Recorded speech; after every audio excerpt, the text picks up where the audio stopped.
کچھ صورتیں ایسی ہیں جو ہمارے عام طور کے حالات سے گفتگو کرتی ہیں. کچھ صورتیں ایسی ہوتی ہیں جو توحید سے بات کرتی ہیں، رسالت سے بات کرتی ہیں، اور انبیاء کی جو آمد سے بات کرتی ہیں، انبیاء کے قصوں کے ساتھ ان کی وضاحت کرتے ہیں. لیکن کچھ ایسی صورتیں ہوتی ہیں کہ جن کے اندر اخلاقیات ہے، جن کے اندر ہماری جو معاشرے کی عکاسی ہے، اس کے اندر معاشرے کو تبدیل کرنے کے الفاظ جس کے اندر موجود ہیں. آج سورۃ النساء کی تلاوت ہوئی.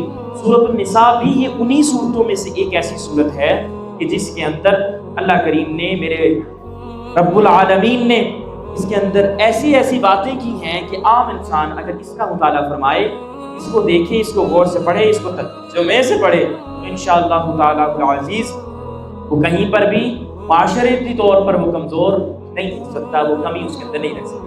اس کے اندر جتنی باتیں ہوئی، میں سب سے پہلے تو یہ بتاتا چلوں کہ سورۃ النساء اس لیے کہتے ہیں کہ عربی کے اندر خاتون کا جو خاتون یا جس کو ہم فیمیل کہتے ہیں اس کا نام تو نساء ہے، نساء یعنی عورت. ٹھیک ہے. اب اس سورت کے اندر سب سے زیادہ بات بھی اسی موضوع اور اسی ٹاپک پر رہی. اس کو ہی بار بار حضور اکرم صلی اللہ علیہ وسلم کو مخاطب کر کے بتایا گیا ہے کہ عورت کا مقام کیا ہے، عورت کی عزت کیا ہے، عورت کی تقدیم کیا کرنی ہے، عورت کا اللہ تعالیٰ نے خاندان کے اندر حصہ کیا بنایا ہے. جب یہ بیوی بن جائے تو کیا مقام ہے، بیٹی بن جائے تو کیا مقام ہے، اس کے بعد اگر اس کو یہ ماں بن جائے تو اس کا کیا مقام ہے. عورت کے بارے میں اس پوری صورت کے اندر بات ہوئی. میں یہ بتاتا چلوں، ہم دیکھتے ہیں کہ جتنی عزت خاتون کو، عورت کو اسلام نے دی ہے، اتنی کسی مذہب نے نہیں دی، اتنی کسی مذہب نے اس کو تکریم، اس کو رسپیکٹ نہیں دی، اس کا اتنا اعزاز اکرام نہیں کیا. اللہ اکبر کبیرہ. آپ کو پتا ہوگا، آپ نے پڑھا ہوگا کہ میرے محبوب کے آنے سے پہلے ان بچیوں کو، ان خواتین کو زندہ ضرور کیا جاتا تھا. آپ نے سنا ہوگا، بلکہ میں آپ کو بتاتا چلوں کہ 546 ہجری کے اندر، 546 عیسوی کے اندر جب حضور اکرم صلی اللہ علیہ وسلم کی ولادت ہوئی 553 کے اندر، حضور سے بھی پہلے یہ فتویٰ جاری کیا گیا کہ عورت کے اندر تو روح ہی نہیں ہوتی، عورت کے اندر تو روح ہی نہیں ہوتی. یہ محض ایک کھلونا ہے مردوں کے لیے، محض ایک ٹوائے ہے جس کو یوز کیا، جس کے ساتھ اپنے دل کو لبھایا، بس.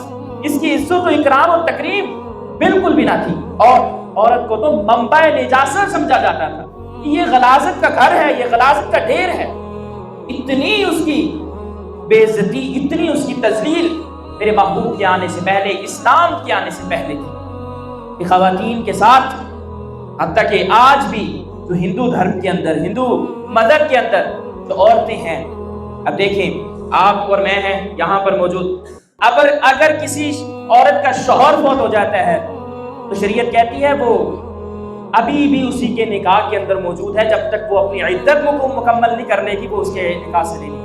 جبکہ ہندو دھرم کے اندر آپ دیکھ لیں عورت کی تذلیل اتنی ہے کہ ان کو ان کے کہنے کے مطابق جو چتا کو جلایا جاتا ہے، جو ان کے دھرم کے مطابق، ان کے ریلیجیس کے مطابق جو ان کی عبادات وہ کرتے ہیں، اس کے اندر شرکت نہیں کرنے دیتے.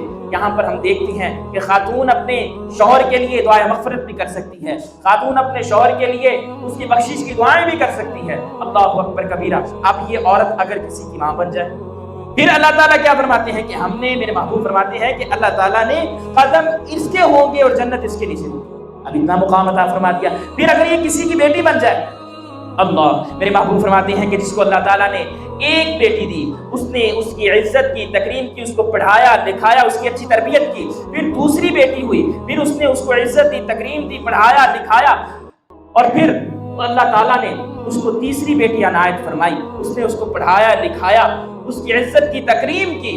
اللہ تعالیٰ کے محبوب فرماتے ہیں قیامت والے دن وہ میرے ساتھ اس طرح کھڑا ہوگا جیسے یہ دو انگلیاں ہیں. آپ علیہ الصلوۃ والسلام کے آنے سے پہلے، نوجوانوں سنو، حضور کے آنے سے پہلے حضرت عباس رضی اللہ تعالیٰ عنہ فرماتے ہیں، کہتے ہیں کہ خاتون جب وہ بچہ جننے والی ہوتی تھی، آخری ایام اس کے چل رہے ہوتے تھے، تو اس کو ایک گڑھے کے قریب اس کو بٹھا دیا جاتا کہ اگر تو بیٹی ہوئی تو وہیں پر زندہ رکھو، اگر بیٹا ہوا تو پھر قبول کرے.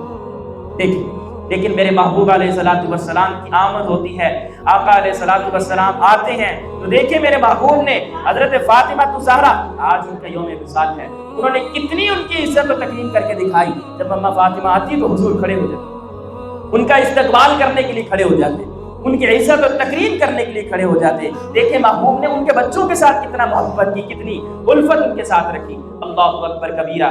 حضرت فاطمہ تو زہرا, حضور فرماتے ہیں فاطمہ تو بضعۃ منی, فاطمہ تو میرے جگر کا ٹکڑا ہے, میرے جگر کا ٹکڑا ہے. اللہ اکبر کبیرہ. حضور نے اتنی عزت اور تکریم ان کو عطا فرمائی. ایک صحابی آئے, آپ کہتے ہیں یا رسول اللہ زمانہ جاہلیت کے اندر مجھ سے بڑی غلطیاں ہو گئی تھیں.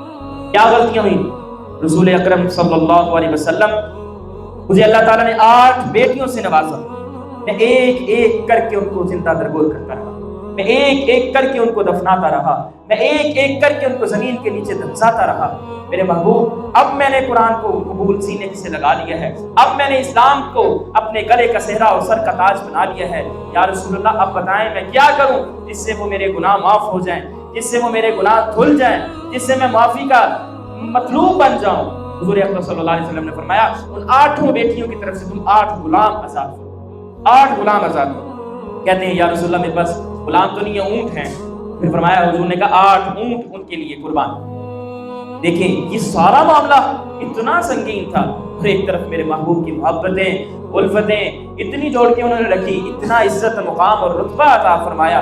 آج بھی آپ دیکھیں عورت تو گھر کی زینت ہے کہ جس کو ہم نے گلیوں کے اندر پھیلا دیا, جس کو ہم نے اپنے معاشرے کے اندر اتنا اس کو کیا کہتے ہیں اس کے لباس کے اندر بھی کمی کرنا شروع کر دی. اگر وہی کرتے ہیں وہ وہی کیا کہتے ہیں کہ اگر اس نے پردہ کر لیا تو کافی ہے, نہ کیا تو کہنے والے بھی ہم بھی کیا مرد کیسے ہیں جی, ہم ایسے, ہماری غیرت بھی گوارا نہیں کرتی کہ ہم کسی کو کہیں, ہم کہہ بھی جائیں کہ بیٹا تم پردہ کر لو, تم تو بڑی قیمتی چیز ہو. میرے محبوب علیہ الصلوۃ والسلام نے فرمایا کہ تو خوشبو کی مانند ہوتی ہے, جیسے خوشبو کو بندہ سنبھال کے رکھتا ہے, خوشبو کو لگاتا ہے صرف اس لیے کہ میرا اس کے ساتھ ذہن فریش ہو, میری طبیعت اچھی ہو. یہ تو وہ چیزیں ہیں, ان کے بعد تو بندہ جائے, ان کے ساتھ ملے, یہ بیٹی کے روپ میں ہو تب بھی اعلیٰ, یہ بیوی کے روپ میں ہو تب بھی اعلیٰ, یہ ماں کے روپ میں ہو یہ تب بھی اعلیٰ. اللہ اکبر کبیرہ. اور اگر یہ بہن کے روپ میں ہو, دیکھیں میرے محبوب نے, حالانکہ وہ رضائی بہن تھی, آقا علیہ الصلوۃ والسلام نے ان کے قدموں کے اندر اپنی چادر مبارک ان کے بچھائی, چادر مبارک ان کے قدموں کے اندر بچھائی, اور ان کا استقبال ایسے کیا. وہ چادر جو مزمل کہلائی گئی, مدثر کہلائی گئی. اللہ تعالیٰ مجھے اور آپ کو جو کہا گیا اس پر عمل کرنے کی توفیق عطا